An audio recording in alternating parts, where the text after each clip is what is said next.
Bonjour peuple du Seigneur et bon dimanche. Est-ce que nous sommes dans la joie de recevoir la parole de Dieu ce matin? Amen.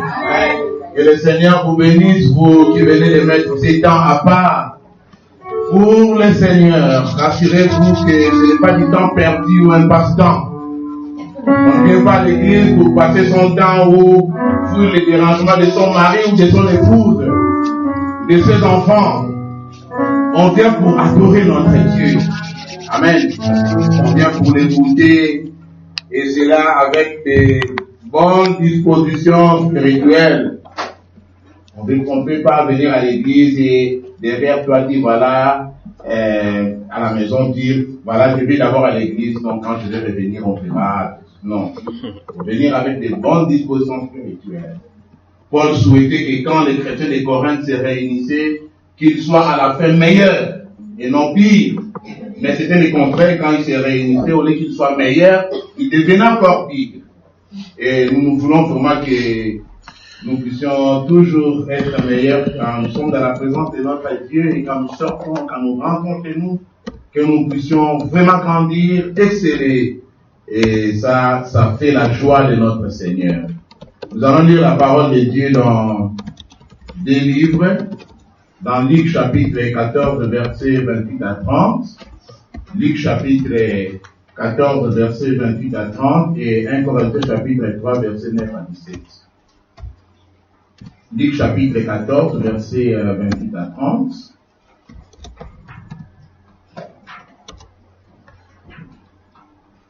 1 Corinthiens chapitre 3, versets 9 à 17.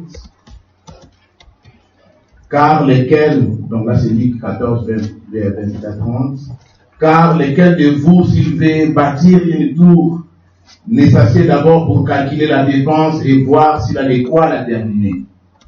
De peur qu'après avoir posé les fondements, il ne puisse l'achever et que tous ceux qui le verront ne se mettent à les railler, en disant cet homme a commencé à bâtir et il n'a pas pu achever. 1 Corinthiens chapitre 3, verset 9 à 17. Car nous sommes ouvriers avec Dieu, vous êtes les champs de Dieu, l'édifice de Dieu. Selon la grâce de Dieu qui m'a été donnée, j'ai posé les fondements comme un sage architecte et un autre bâtit dessus. Mais que chacun prenne garde à la manière dont il bâtit dessus. Car personne ne peut poser un autre fondement que celui qui a été posé, savoir Jésus-Christ. Or, si quelqu'un bâtit sur ce fondement avec de l'or, de l'argent, des pierres précieuses, du bois, du foin, du chaume, l'œuvre de chacun sera manifestée. Car le jour la fera connaître, parce qu'elle se révélera dans les faits, et le fait éprouvera ce que l'œuvre de chacun. Si l'œuvre bâtie par quelqu'un sur les fondements subsiste, il recevra une récompense. Amen. Si l'œuvre de quelqu'un est consumée, il perdra sa récompense. Pour lui, il sera sauvé, mais comme au travers du feu. Ne savez-vous pas que vous êtes le temple de Dieu et que l'Esprit de Dieu habite en vous? Si quelqu'un détruit le temple de Dieu, Dieu le détruira. Car le temple de Dieu est saint et c'est ce que vous êtes. Amen. Que chacun prenne garde à la manière dont il bâtit dessus. Donc cela sous-entend qu'il y a plusieurs manières de bâtir. Et parfois, on peut donner l'impression de bien faire, de bâtir, mais parfois aussi on peut détruire. On donne l'impression qu'on travaille bien, on se bat au nom du Seigneur, mais parfois, sans le savoir, on détruit. Les deux livres que nous venons de lire ont un dénominateur commun, bâtir. Nous voyons le Seigneur Jésus-Christ dire, car lesquels de vous s'il veut bâtir une tour? Et Paul va dire que chacun prenne garde à la manière dont il bâtit. Donc à travers ce thème, nous voulons comprendre comment bâtir sa vie, comment bâtir l'œuvre de Dieu avec succès. Quelles sont les exigences de la construction selon Jésus-Christ et selon Paul? Nous voulons voir les souhaits de Jésus-Christ et de Paul en ce qui concerne la construction. Ici, nous ne voulons pas vraiment parler de la construction d'une maison physique, mais plutôt de l'œuvre de notre vie. Même si on pourra prendre des exemples des constructions d'une maison. Cette lettre s'adresse à une communauté fondée par Paul. Depuis le début de ce mois, nous sommes en train de faire une exégèse des écrits de Paul. Et dans cette lettre que Paul adresse aux Corinthiens, nous voyons des expressions telles que, comme nous venons de les lire, j'ai planté, Apollos a arrosé, mais Dieu a fait croître. Paul n'a fait que poser la fondation, et les autres n'ont fait qu'ajouter. Et Dieu a fait croître. Ce n'est pas l'homme qui fait croître. Vous êtes d'accord avec moi? Ce n'est pas l'homme qui fait croître. C'est par rapport aussi à cette œuvre, cette nouvelle année, nous avons des gens, ça fait 30 ans ou 40 ans, qui ont eu à poser, même des gens, nous, on est en train de poser le fondement. Et tout le monde qui passe par là ne fera qu'ajouter ce que nous on aura fait. Donc en fait, vous et moi, nous n'avons pas le droit de détruire. Nous venons poser et nous passons. Vous venez vous poser et vous passez. Vous posez votre brique, vous posez votre pierre et vous passez. Et Paul aussi va dire, selon la grâce qui m'a été donnée, j'ai posé les fondements comme un sage architecte. Ça c'est dans 1 Corinthiens 3:10. Et il va dire aussi dans 1 Corinthiens 3:9, car nous sommes ouvriers avec Dieu. Vous êtes le champ de Dieu, l'édifice de Dieu. Et à travers ces versets, ces expressions, nous comprenons que Dieu veut nous bâtir, il veut nous construire, il veut bâtir notre vie. Parce que notre vie, c'est une construction. C'est comme une maison, un immeuble en construction. C'est Dieu qui construit notre caractère, notre personnalité. Nous comprenons aussi que Dieu tient à ses créatures, c'est-à-dire nous les humains, pour bâtir son œuvre. Notre existence n'est pas un hasard. Un ouvrier, c'est celui qui construit, qui bâtit une œuvre. Donc Dieu compte beaucoup sur nous pour bâtir, pour construire son œuvre.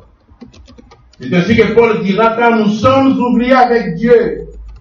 Donc nous ne sommes donc pas les fruits du hasard. Nous ne sommes pas inutiles. Nous sommes vraiment utiles aux yeux de notre Dieu. Dès le jardin d'Éden, Dieu a montré l'importance qu'il accorde à l'homme. Il a pris Adam et Ève et il les a placés dans le jardin d'Éden.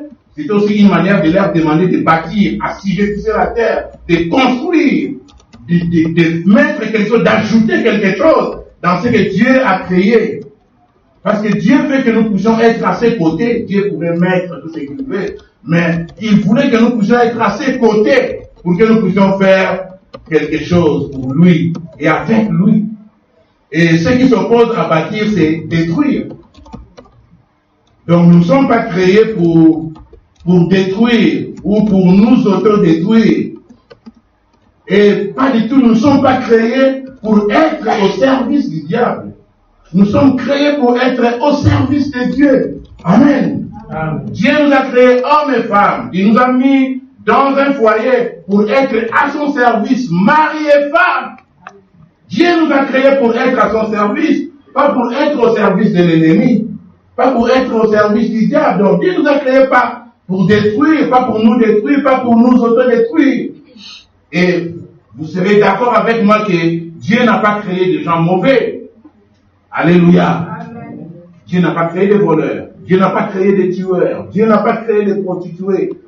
Ce sont des gens qui le sont devenus.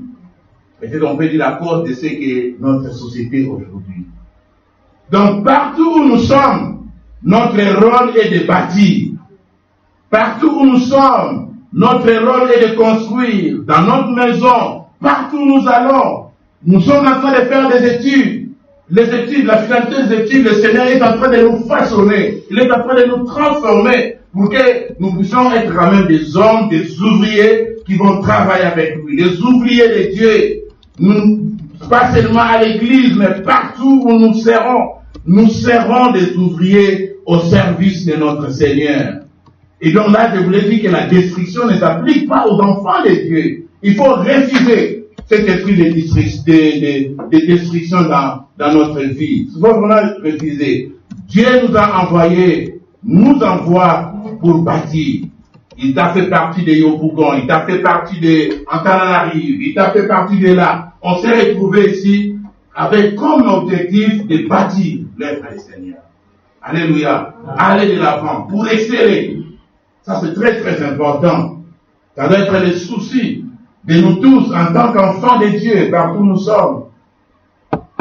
Je ne voudrais pas qu'on soit vraiment des instruments au service de l'ennemi. Parce que, en fait, la destruction, c'est parmi les caractères du diable. Comme vous le savez, dans Jean chapitre 10, verset 10, il y a 3 caractères du diable.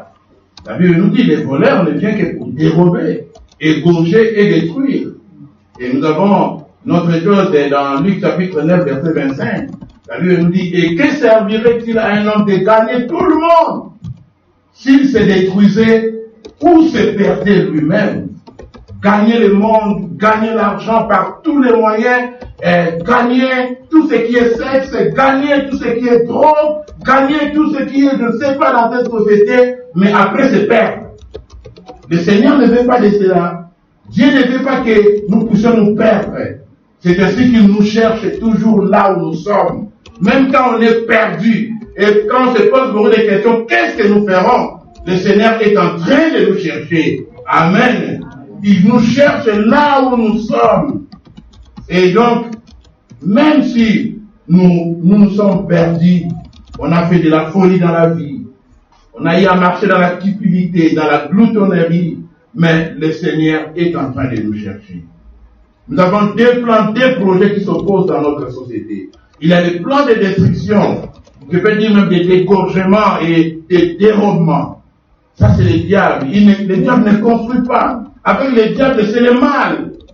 Avec le diable, c'est la haine. Avec le diable, c'est le manque de pardon. Avec le diable, c'est l'absence de pardon. Avec le diable, c'est la destruction, c'est la méfiance. Alléluia. Ça, c'est le diable. Quand le mari-femme, vous vous réveillez le matin en train de vous disputer, ça, vous faites la joie de l'ennemi. Vous faites la joie de l'ennemi. L'ennemi est en train d'acclamer et Dieu est triste. Parce que l'ennemi, c'est le mal. Il veut notre destruction. Quand deux chrétiens se disputent, se chamaillent, vous faites la joie de l'ennemi. C'est très important. Quand dans une église, les gens ne se parlent pas. Quand dans une église, les gens se méfient. On fait la joie de l'ennemi. Ça, c'est le mal. C'est l'ennemi. Ça, c'est le plan de destruction. L'ennemi veut détruire même nos relations. Parce qu'il sait qu'avec les relations, on peut aller loin, n'est-ce pas?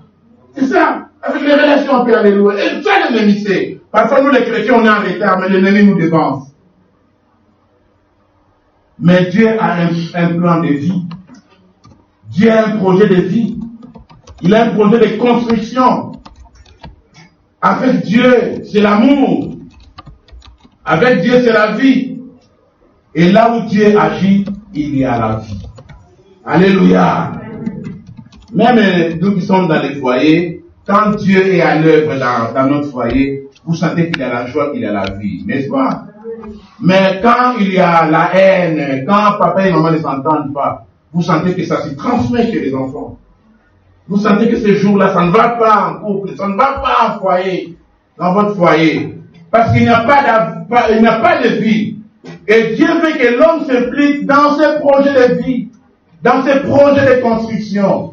Dieu veut construire, bâtir son œuvre avec nous. Dieu veut aussi construire nos vies. Comment? Nous allons voir ça. Dans les 2 textes que nous venons de lire, nous voyons les souhaits de Jésus-Christ et de l'apôtre Paul sur comment bâtir avec succès, parce que nous sommes dit, notre objectif, nous voulons voir comment bâtir avec succès. Nous allons parler de 4 choses pour bâtir avec succès. Comment bâtir avec succès? Dans les 2 textes, Jésus-Christ et Paul, ils veulent que nous puissions bâtir, avec sagesse, avec discernement. Avec sagesse et discernement. Bâtir avec sagesse et discernement. Ici, Jésus-Christ parle de Comment bâtir avec sagesse et discernement? Il dit, parle de s'asseoir d'abord quand on veut construire et de réfléchir pour calculer les coûts. C'est dans le texte de Luc chapitre 14, verset 28 à 30. Et Paul parle de poser les fondements comme un sage architecte. Il a posé les fondements comme un sage architecte. Dans la construction d'une maison, c'est l'architecte qui conçoit les plans. Si vous voulez avoir une nouvelle maison, c'est l'architecte qui conçoit les plans. Ici, Jésus-Christ est le vrai architecte. Vous êtes d'accord avec moi? Oui. Et son Père nous dit dans Jérémie 29, 11, j'ai conçu, écoutez ce que le meilleur architecte nous dit, j'ai conçu un projet de paix et non de malheur. Ça, c'est l'architecte qui le dit. Pour vous assurer de l'avenir et de l'espérance. C'est ça le meilleur architecte. Même si aujourd'hui les choses peuvent basculer dans ma vie, mais nous avons un Dieu qui a conçu un projet de paix. Et ce projet va s'accomplir, quelles que soient les difficultés, quels que soient les moments durs que je peux traverser dans ma vie, quels que soient les rejets, ce que je peux connaître dans ma vie, quels que soient les échecs que je peux connaître dans ma vie. Mais le projet de Dieu, c'est un projet de paix et non de malheur. Dieu n'a pas créé de malheureux dans ce monde. Alléluia. Il n'a pas créé de malheureux dans ce monde. Il nous dit qu'il a assuré notre avenir et il nous a donné de l'espérance. Alléluia. Il n'a pas dit que quand il a assuré notre avenir, que nous devons croiser nos bras et rien faire. Parce que on est ouvrier avec Dieu. C'est-à-dire dans nos études, on met Dieu au centre et il nous conduit, il nous accompagne. Voilà, dans ce que nous sommes en train de faire. Dieu a conçu. Dieu conçoit toujours un bon projet, un plan qui nous séduit. Le plan de Dieu nous séduit toujours. Parce que c'est un plan de paix. Et dans cette première vérité, il y a quelques sous-vérités que nous pouvons souligner ici. Bâtir avec sagesse et discernement signifie faire quelque chose. Bâtir avec le Seigneur, car c'est lui qui nous aide à bâtir dans la sagesse et le discernement. Lui-même, il nous dit, sans moi, vous ne pouvez rien faire. Amen. La deuxième vérité, bâtir avec sagesse et discernement signifie toute décision dans ma vie doit être réfléchie. Alléluia. Amen. Toute décision dans ma vie doit être réfléchie, bien réfléchie. Je dis bien toute décision. Je ne sais pas quelle décision tu es en train de prendre aujourd'hui, ce matin, cette semaine. Amen. Ça doit être une décision réfléchie. Peut-être une décision de mariage. Tu dois dire oui. Ça doit être une décision réfléchie parce que ton oui est précieux. Alléluia. Les jeunes filles, les jeunes garçons, il faut réfléchir avant de dire oui. Parce que quand tu dis oui aujourd'hui, ce oui-là doit t'accompagner jusqu'à ce que le Seigneur Jésus-Christ vienne. Il ne faut pas dire oui aujourd'hui et 10 ans après, une semaine après, tu dis non. Non. Il faut dire oui. La Bible nous dit que ton oui soit oui. Amen. Par rapport à tes études, ça doit être une décision bien réfléchie. Même la décision que tu es en train de concevoir, de te séparer avec quelqu'un, de divorcer avec quelqu'un, cette décision doit être réfléchie. Réfléchie. L'autre fois, je vous disais que nous sommes différents dans ce monde. Ne pense pas que quand tu te sépares avec cette personne, tu auras quelqu'un que le Seigneur va te faire descendre du ciel. Il peut être même pire. Alléluia.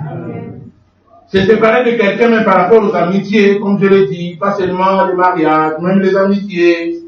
Voilà pourquoi nos amitiés, dans la construction, nos amitiés doivent être durables.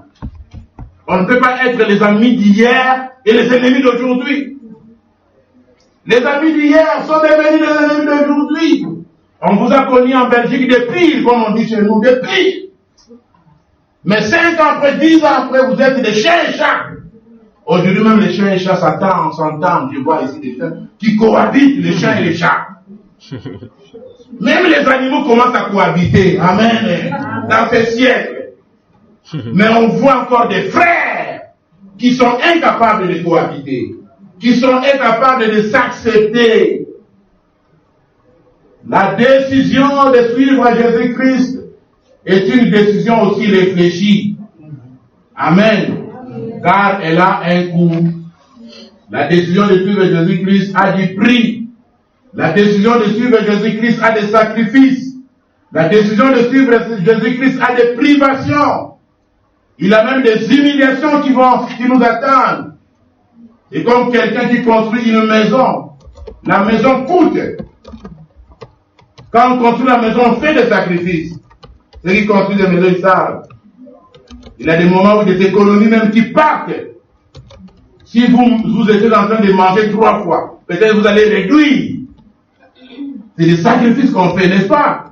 Pour avoir une belle maison. Parfois même on se dispute en famille. Parce qu'on est en train de construire, l'argent part toujours.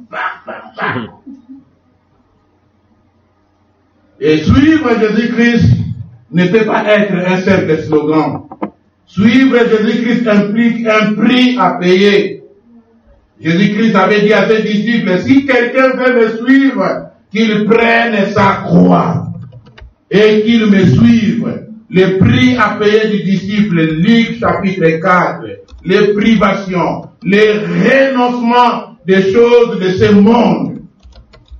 C'est très très important pour nous en tant que chrétiens. Renoncer au péché. Renoncer aux choses qu'on cajolait, qu'on affectionnait. C'est ça le prix que nous payons quand nous suivons notre Seigneur Jésus-Christ. C'est très important. C'est quand nous suivons le prix à payer, la décision. C'est aussi que ça doit être une décision réfléchie quand on veut suivre. Les parents, quand vous voulez mettre vos enfants, vous les encouragez au baptême, il faut leur dire, voilà, tu veux suivre Jésus-Christ, mais voilà ce qui t'attend.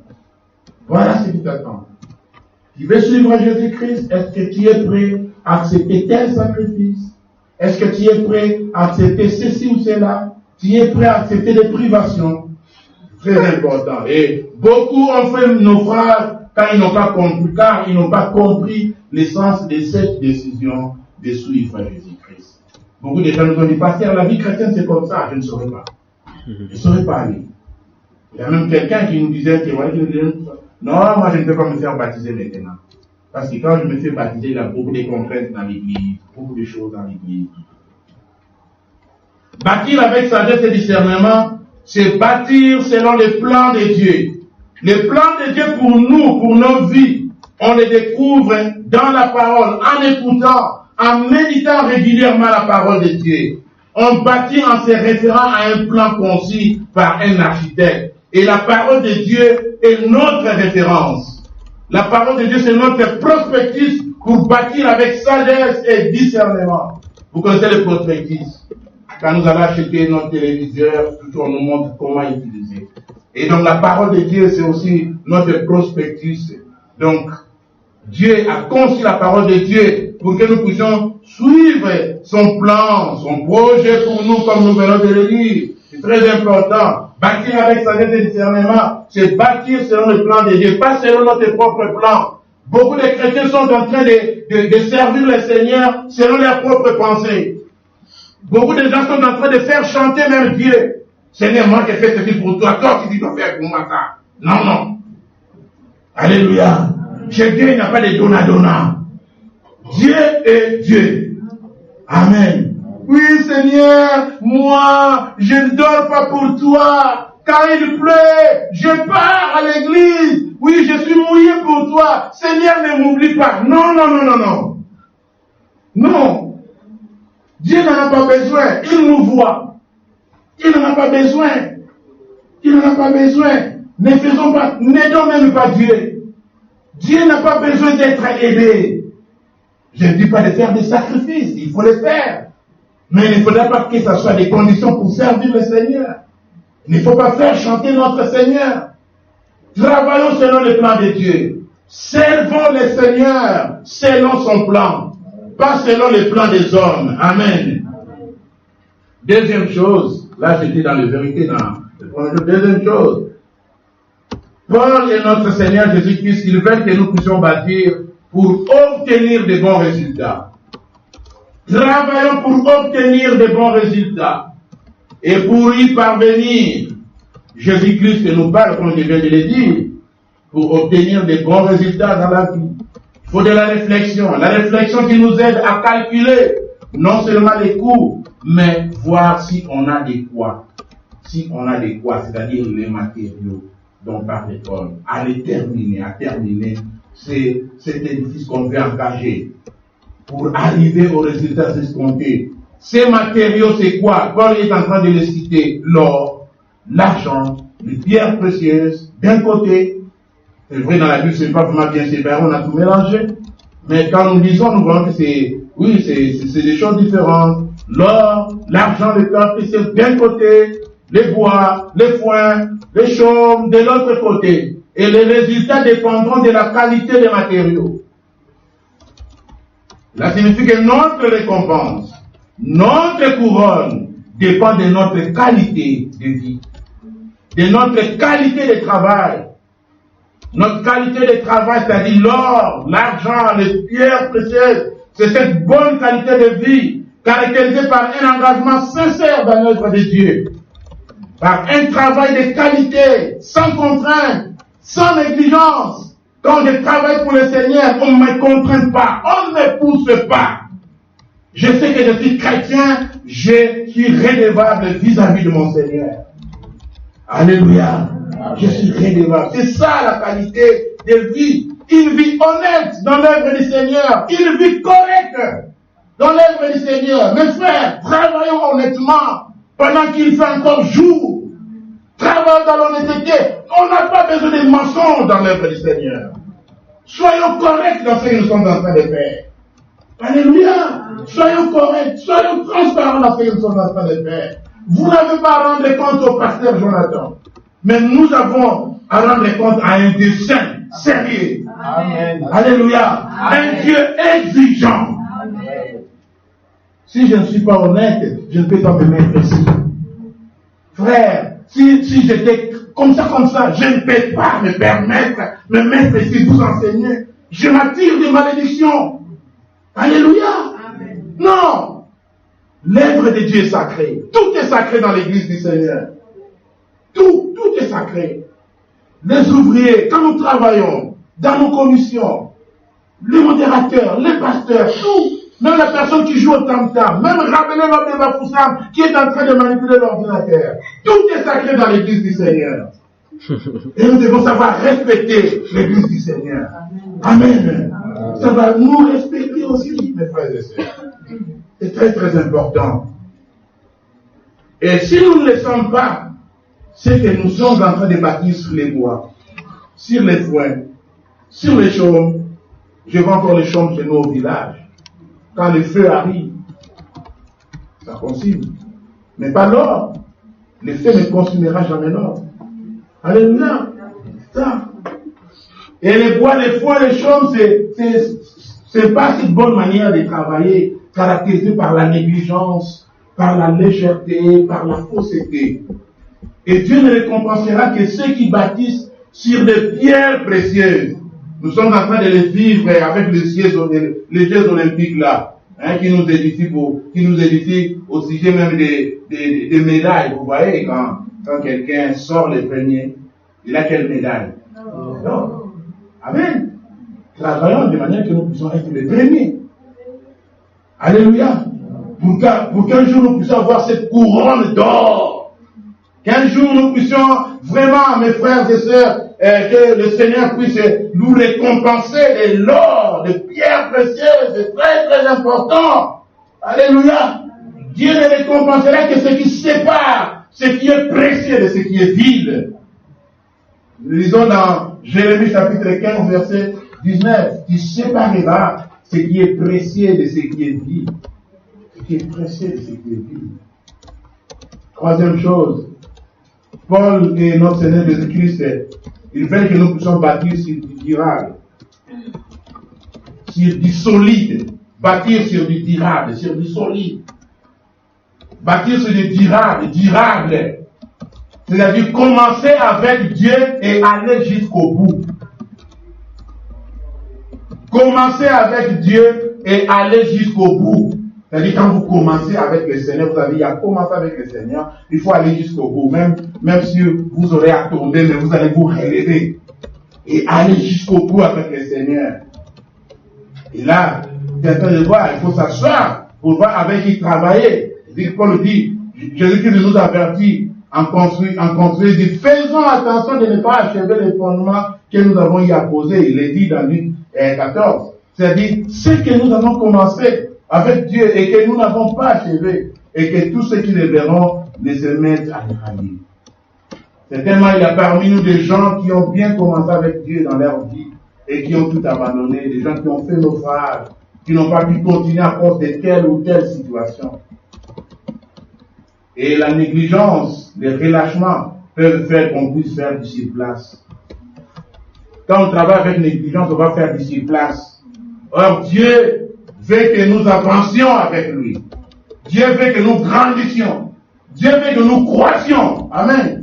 Dieu ne veut pas toujours nous voir comme des bébés, des bébés. Est-ce que quelqu'un peut accepter ici qu'on appelle bébé? Non. Amen. Dieu veut que nous puissions. C'est ainsi que même Paul va s'adresser, quand il va s'adresser au Corinthiens, il va dire, je m'adresse aux hommes spirituels, aux hommes charnels. Pourquoi il ne dit pas parce qu'il a vu cette église qu'il a fondée, comment les gens n'excellaient pas, les gens ne se développaient pas. L'église de Corinthe est parmi les pires des églises qu'on a connues dans ce monde. Des divisions, la débauche, des gens même qui allaient avec les filles, leurs papas. Et c'était vraiment ça dans l'église. Et quand Paul est en train de s'adresser à cette église avec ses tons, c'est parce qu'il voulait que cette église, il dit, lorsque j'étais enfant, je parlais comme un enfant. Mais maintenant que je suis devenu adulte, je fais tomber ce qui est enfant. Amen. Je disais que même la formation que nous suivons nous fait grandir. Alléluia. Je disais une fois au médecin, je dis, même si vous ne voulez pas prier, mais du moins, la manière dont vous êtes en train de vous comporter, ça ne va pas. Moi, je sais qu'un médecin, avec les 5 ans, 6 ans qu'il va faire à l'université, du moins, quand vous arrivez, je voyais des jeunes quand ils arrivaient là à l'université, c'était des pantalons comme ça. Vous voyez les pantalons aujourd'hui. Les pantalons là, tout. Mais 5 ans après, les études ont changé, ces gens. Leur manière de se comporter, leur manière de s'habiller. Parce que là, à l'université, on leur a dit, voilà, un médecin doit être ceci, un médecin doit être comme cela, tout. Donc, les études en soi, la formation en soi, vous transforme. Et vous voyez formation, transformation. Dans la formation en soi, même si vous ne voulez pas croire la parole de Dieu, mais vous êtes la bac, master, doctorat. Donc, toutes ces étapes-là, quand vous passez là, ça vous change. Vrai ou faux? Ça vous transforme. Vous n'êtes plus des petits-enfants. Nous ne sommes plus des petits-enfants. Même dans la réflexion, même dans notre manière de nous comporter, ça nous change. Ça nous transforme. Alléluia. Amen. Donc ça c'est très très important. Et si nous n'excellons pas, nous serons toujours dans la bassesse. Et c'est pas bien.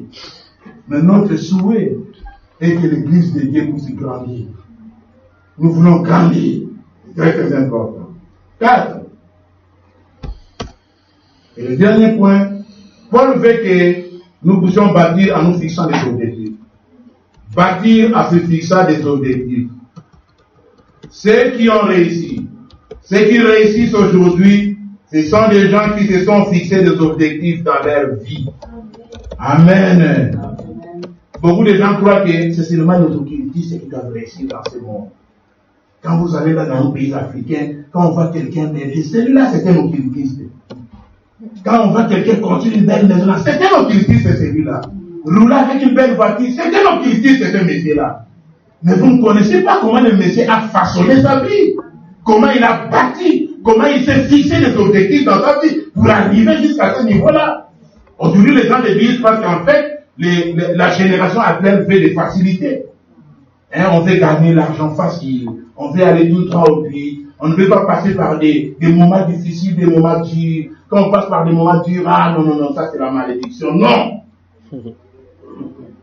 Les échecs, les moments difficiles, même dans nos foyers, les moments difficiles sont importants. Parce que ça nous façonne, ça nous construit. Et c'est lui qui s'est fixé des objectifs dans sa vie, il sait là où il est en train d'aller.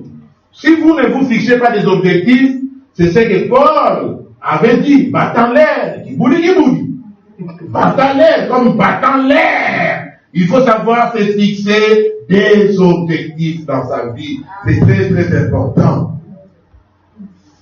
S'asseoir d'abord. Et ça, pour calculer. Une manière de se fixer des objectifs. Bâtir avec de l'or. Je vais bâtir ma vie avec de l'or. Je vais bâtir ma vie avec de l'argent. Je vais être possible. C'est une manière, c'est le choix que j'ai fait. La qualité de vie à mener dépend aussi de nous. C'est un choix, la qualité de vie. Comme il sert me disait, pasteur, je me suis fixé des objectifs. Je me suis marié tardivement parce que j'avais des objectifs dans ma vie. Amen. Ce ne sont pas les maris qui manquaient. Mais je me suis fixé des objectifs. Et j'étais confiant en mon Dieu. Fixer, savoir se fixer des objectifs, c'est un choix. La vie, c'est un choix. Et vous savez, être ivrogne, malheureusement, c'est aussi un choix que les gens font. Marcher dans la fausseté, c'est aussi les choix que les gens ont fait. Mais nous, le Seigneur nous demande de faire les bons choix.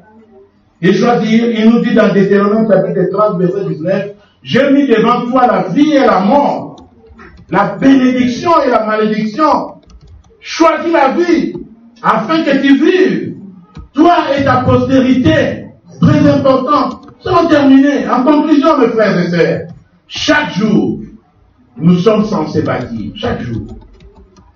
Construire quelque chose, mais faisons attention à notre manière de bâtir. Comment? Jésus-Christ nous conseille, nous encourage de bâtir sur les rocs, sur Jésus-Christ. Matthieu 7, 24. C'est pourquoi quiconque entend ces paroles, je vais terminer par ça. C'est pourquoi quiconque entend ces paroles que je dis et les met en pratique, dans d'autres traductions dit, et y obéit, sera semblable à un homme prudent qui a bâti sa maison sur les rocs. Pierre dit, la pluie est tombée, les torrents sont venus, les vents ont soufflé, et se sont jetés contre cette maison. Elle n'est point tombée parce qu'elle était fondée sur les rocs. Amen.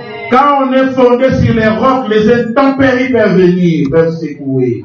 Les difficultés, des moments durs peuvent arriver, mais on sera inébranlable. Amen. Parce qu'on est fondé en Jésus-Christ. Alléluia.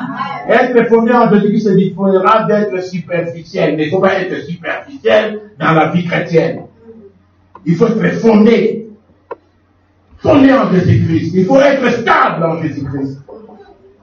Mais quiconque entend ces paroles que je dis et ne les met pas en pratique sera semblable à un homme insensé qui a bâti sa maison sur le sable. La pluie est tombée, les torrents sont venus, les vents ont soufflé et ont bâti cette maison. Écoutez ce que la Bible nous dit. Cette maison est tombée et sa ruine a été grande, malheureusement. Notre prière ce matin est que notre ruine ne soit pas grande, que nous ne soyons pas ruinés un jour. Notre prière ce matin, ma prédication, avait pour objectif de nous faire comprendre que nous pouvons bâtir notre vie en Jésus-Christ. Nous pouvons bâtir l'église du Seigneur. Je nous sensibilise de bâtir, de construire l'église du Seigneur, pas avec notre propre plan, mais avec les plans de Dieu. Amen. Nous pouvons chanter. Je ne sais pas si vous parlez la chorale, excuse, que Jésus-Christ, nous sommes comme l'argile entre ses mains. Vous connaissez les chants, c'est ça, entre les mains du potier. Que ma vie soit une fleur, je ne sais pas. On va chanter, mes frères, dans l'attitude de la prière, et nous allons prier. Je demandais à papa, on va les prier par après ces chants. Nous allons prier après, il va clôturer ce moment de prière, dans la méditation.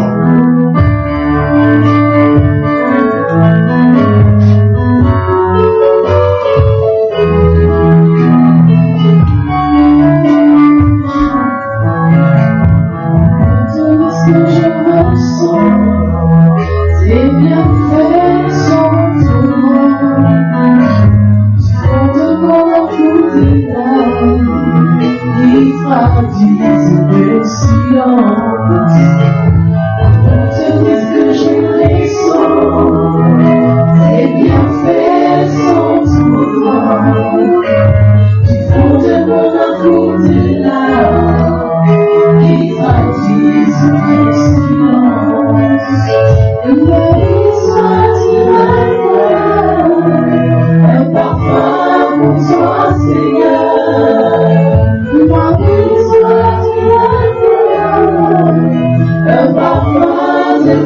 bon odeur. Devant toi je me répands, fais de moi ce que tu voudras. Devant toi je me répands, fais de moi ce que tu voudras. Comme la gile dans les portiers, donne-moi la forme qui te plaît. Fais toutes choses en ton temps, je serai toujours confiant. Seigneur, observe-moi, garde-moi auprès de ta gloire. Je voudrais habiter chez toi tous les jours ici-bas. Que ta vie soit sur la un parfum pour toi, Seigneur. Que ta vie soit sur